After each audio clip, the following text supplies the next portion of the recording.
warahmatullahi wabarakatuh. Selamat datang di podcast Arsip Horor, di mana di podcast ini kita akan mendengarkan cerita-cerita atau pengalaman horor dari bintang tamu terhormat kita. Jadi stop senyum-senyum, stop bercanda, saatnya kita serius untuk dengerin cerita horor yang mungkin akan menghantui kamu sampai malam ini. Oke? Saatnya kita memanggil tamu terhormat kita.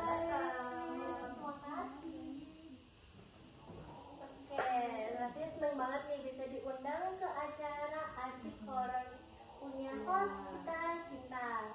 Pertama perkenalan ya, perkenalkan saya Jessica. Hai, halo semuanya. Ya, halo semuanya. Halo yang terhormat host, saya Arunda Hamida. Hai. Hai, perkenalkan saya Nurida Prasana. Hai. Perkenalkan, nama saya Fiora. Hai. Perkenalkan, nama saya Muhammad Dana Saputra. Baiklah, di sini siapa yang mau mulai duluan nih? Oh iya, saya mau.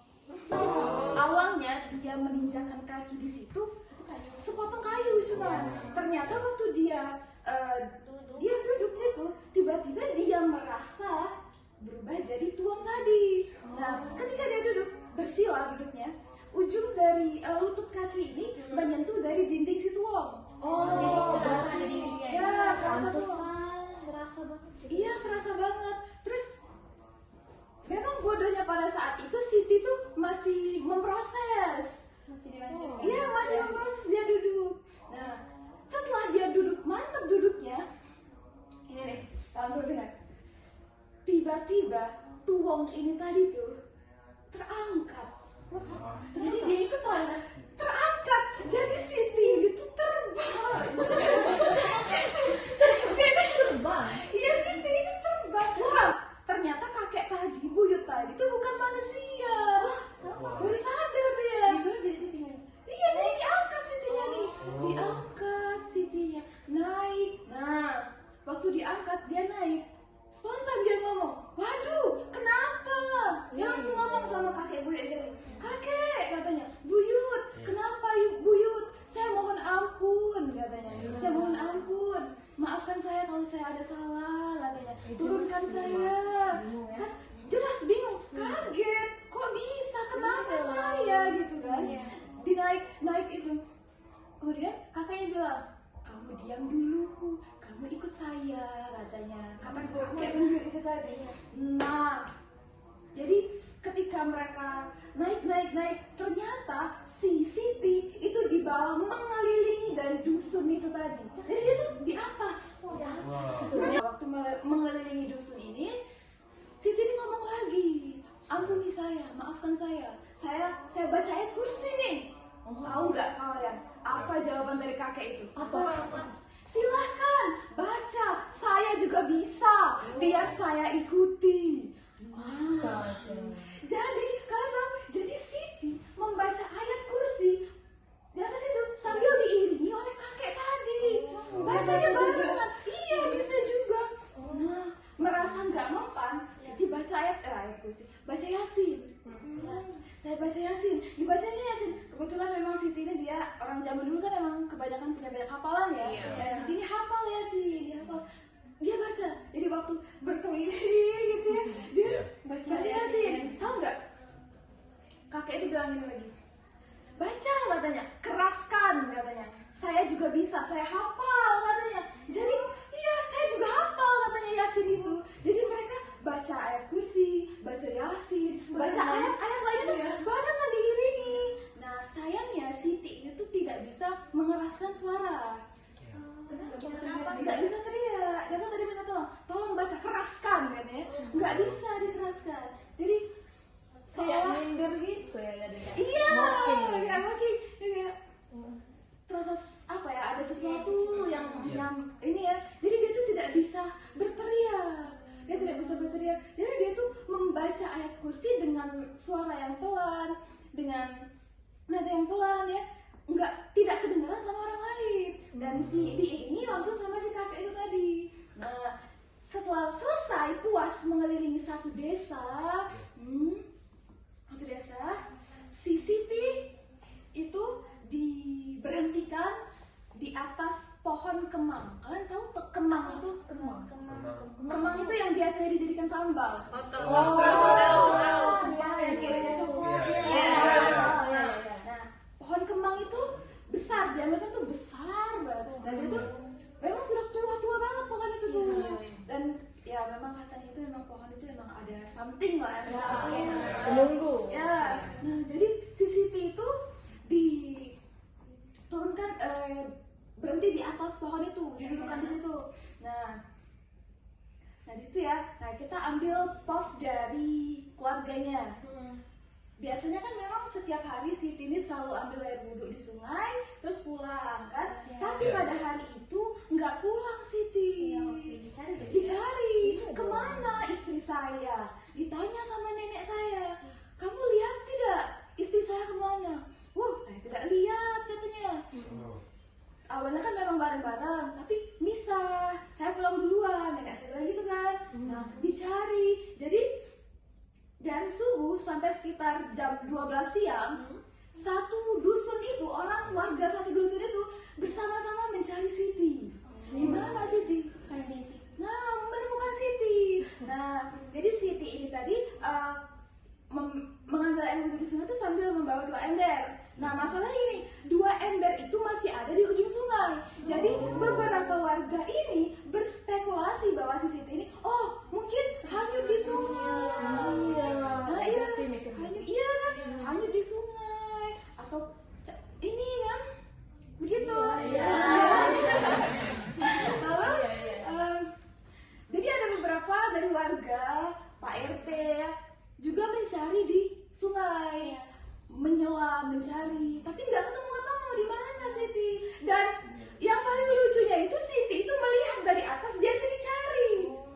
Dia itu tahu dia dicari. Tapi dia nggak bisa teriak. Iya benar. Dia tuh nggak bisa berbicara, kesendet. Entah ada sesuatu. Nah, di situ ya ditahan. Kayak ketindihan. Iya. Iya. Oke. Udah selesai. Baru sekitar pada jam sore ya, udah mau maghrib, sekitar jam 5 atau jam setengah 6, Siti ada yang menemukan Siti. Gimana? Ya, ada yang menemukan Siti tepat bersender di pohon kemang tadi. Padahal sebelumnya sudah dicari di situ tidak ada. Nah, nggak ada di situ Siti. Ketika jam sore itu tadi, Siti tergeletak atau menyender, pokoknya di pohon kemang. Ya, pohon kemang itu tadi. Nah, setelah dari situ baru Siti cerita kalau dia begini. Nah, alhamdulillah, bagaimana si Siti itu bisa turun ya?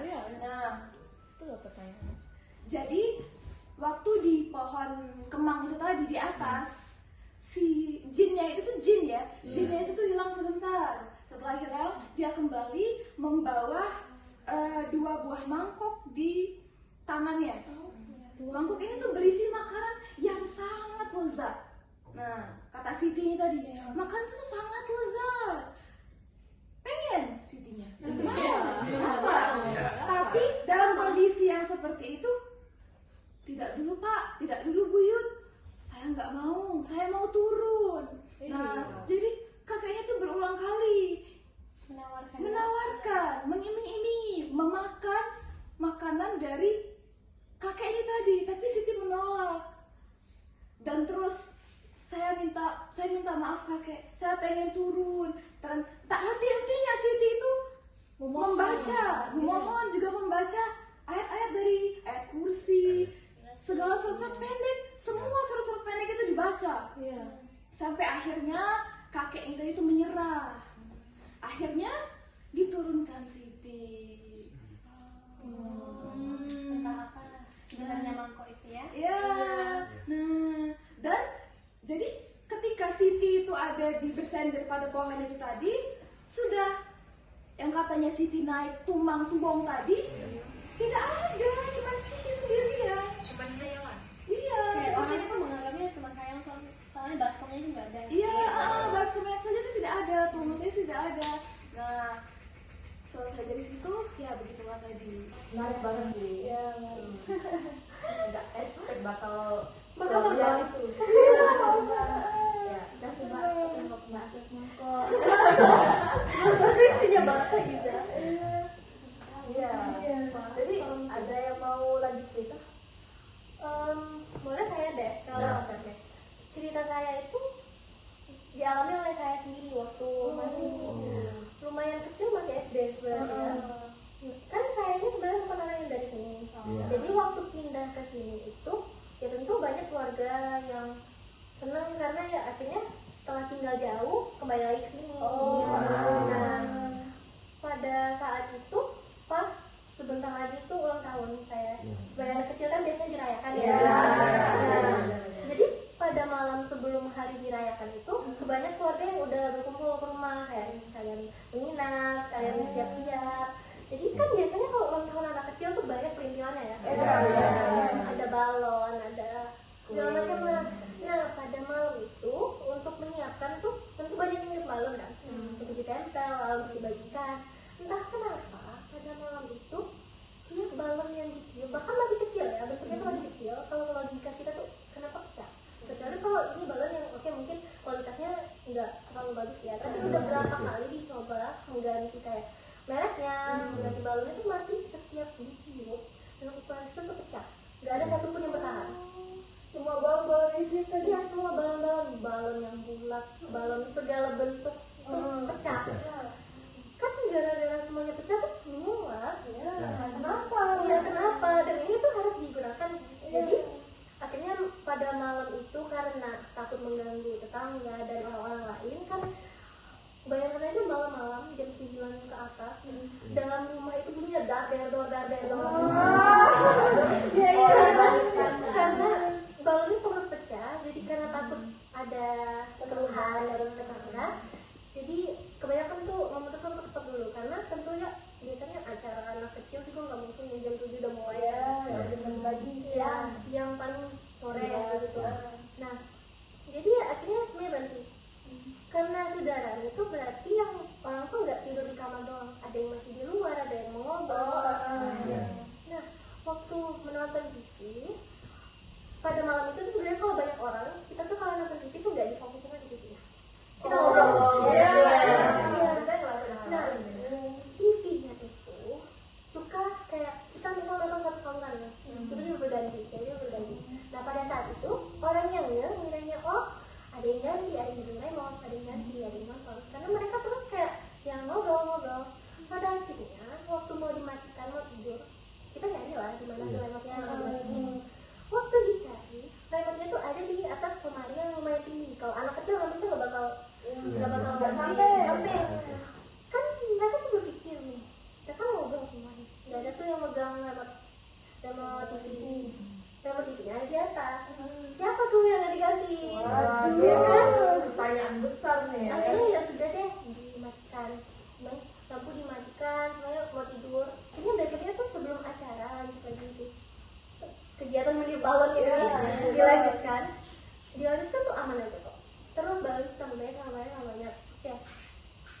Sama banyak itu orang tuh mulai kayak waktu acara tuh mendengar kayak anak-anak ketawa, tapi pada saat itu masuk akal ya, gara-gara banyak anak-anak tuh. Cuma kalau dipikir-pikir lagi kayak di saat orang mungkin lagi mendengarkan cerita dia nyanyi itu siapa yang ketawa? Maksudnya semuanya di sini yang ketawa yang mana? Gitu loh. Terus banyak dokumentasi kan gitu dari kamera. Nah dia waktu dilihat tuh emang banyak kaki gitu, kaki anak kecil di bawah itu. Cuma kayak yang nggak ada, cuma bayang-bayang kakinya doang. Itu kan rada gimana ya? Jadi salah satu alasan juga pindah tuh gara-gara itu ya. Tapi ya gara-gara itu. Jadi kamu itu dari cerita Jessie ini mungkin ada tamu-tamu lain yang mau menyambungkan yang punya pengalaman yang sama gitu. Ya silakan yang mau cerita. Kalau di desa kan banyak cerita yang orang suka disembunyiin oleh Wewe Gombel. Melanjutkan dari cerita Alia tadi. Biasanya itu kan terjadi deket-deket maghrib kan biasanya itu pas itu di desa saya terjadi dapat cerita kalau ada anak kecil main di bawah rumah gitu. Kan kalau di desa itu kan kebanyakan rumah panggung. Nah, terus dia tuh jadi kelamaan bermain tuh dimarahi oleh neneknya. Nah, dimarahi oleh neneknya. Jadi dia udah nggak mau pulang gitu. Dari keseruan main lain dimarahin nenek tadi, jadi dia nambah nggak mau pulang gitu. Nah, terus dibiarlah sama neneknya. Nah, udah lewat maghrib, neneknya mau dicariin belakang rumahnya tuh kan ada hutan gitu kan, hutan. Nah, jadi pas neneknya mau cariin dia udah pulang gitu. Nah, jadi neneknya tuh ribut lah, mana cucu aku nih gitu. Jadi warga lain tuh dengar gitu kalau cucunya tuh hilang. Nah, jadi warga lain tuh lihatlah yang ke lokasi itu, mau membantu mencari anak kecil itu.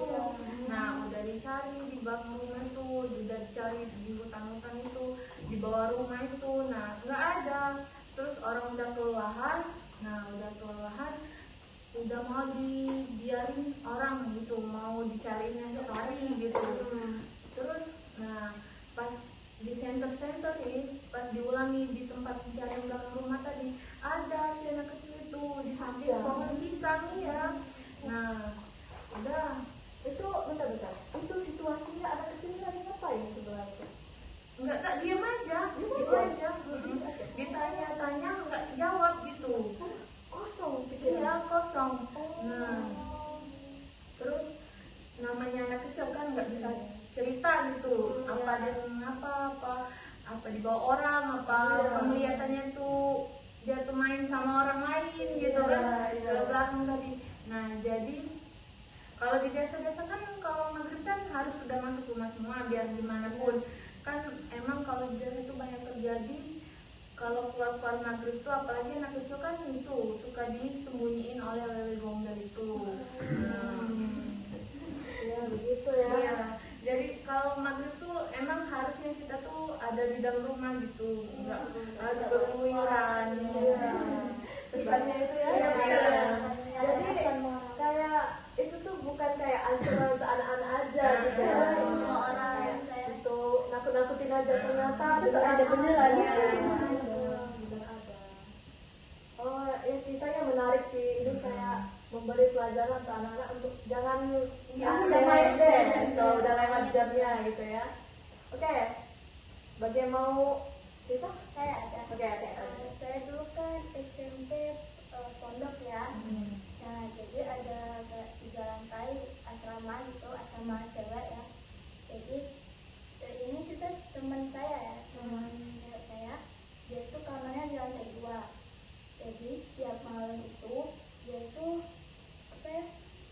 selalu dengar, teman kamarnya juga ya, selalu dengar orang kayak lari kayak keras banget itu, kayak di lantai 3 itu. Oh, main kejar-kejaran kayak gitu Iya, ya? kayak banyak orang lari gitu. Rame gitu. Enggak tuh kayak orang besar kayak lari gitu. Nah, jadi mereka tuh kayak udah biarin aja mungkin lari mereka kan. Nah, besok paginya mereka tuh kayak tanya ke para anak yang di lantai 3 itu kan, kalian ada yang lari ya malam-malam itu kan. Ternyata kata mereka tuh gak ada, mereka udah tidur dan segitu, udah ngunci semua, udah ngunci kamar semua kan. Udah ternyata orang lari tuh selama 1 bulan tuh tiap malam selalu ada dia lari terus gitu. Nah, karena ada kejadian teman aku ini lagi sendirian, soalnya semua tuh kayak lagi di masjid gitu kan, dia tuh lagi haid gitu. Nah, dia lagi mandi, kan dia tuh kayak sini kamar, tertutup dinding, waktu dimasuk ini WC baru ya. Jadi kayak kosong gitu kan, ruang sini kosong. Nah, jadi dia mau masuk ke WC itu, di depan WC-nya tuh ada kayak suster ngesot gitu ya. Iya, panjang, hitam gitu ya. Mukanya tuh penuh darah semua gitu. Hancur. Iya, saya tuh kayak tersenyum melihat teman aku gitu. Setelah saudara itu kayak dia langsung ngejerit, dia langsung keluar dari kamar itu. Kayak dia trauma, udah lihat itu langsung depan mukanya dengan Iya, secara langsung. iya, Bener trauma. kaget itu kan. Nah, Gimana tuh si perkadaannya? ya udah, jadi dia setiap nggak bisa sendirian lagi gitu, jadi minta temenin terus, mau ke WC saya temenin, tidur temenin gitu. Iya. Nah, kayak mana keadaannya tuh nggak cerita tentang pondok kan, dia pondok juga kan. Oh, pondok juga. Iya. Pondoknya beda ya? Iya, beda. Saya pondoknya di desa. Oh. Desa. Saya pernah ada dengar cerita teman saya dari pondok. Pas dia mau sholat subuh ya, dia nyalain keran, ya keran Di masjid. iya di musola. Keran yang lainnya tuh menyala semua. Semuanya? Iya, Dan semuanya. hidupin itu. Iya, Oke, ada yang hidupin juga. iya, Serentak barengan gitu Iya, ya? serentak barengan. Yang dia hidupin, semuanya hidupin juga? iya, Kok ceritain? iya. Ini keterlaluan sih kalau hidupin semua. Makanya Iya. Dong, Iya. Ya. Dia cerita sama saya kan, saya lapor kan ke ustadznya kan, saya lapor ke ustadznya kan, sudah biasa kan, sudah biasa. Namanya juga di desa kan, fasilitas kurang. Iya. Ya. Saya besoknya sholat subuh juga kan, Sendirian. sendirian ambil wudhunya, hidup semua juga. Oh, jadi kamu mengambil air wudhu, Iya. ya, kamu di depan keran, semuanya juga hidup. Hidup, iya. Kamu kayak temennya keluarga. Iya. Sama kejadiannya. Iya. Iya. Habis itu kan saya cerita sama bapak saya kan. Iya. Nah, tidak kuat mental saya kan. Iya. Iya, takut Iya, takut. mental ya. Keluar saya dari pondok itu kan. Kalau dari itu kamu langsung meminta ayah kamu Iya, keluar dari pondok itu. iya. Oh, kamu gimana? Masih lanjut. Jadi kamu ninggalin teman kamu di sini ya? Jadi kayak dia masih diganggu nggak? Tidak. Iya, tidak. Oh,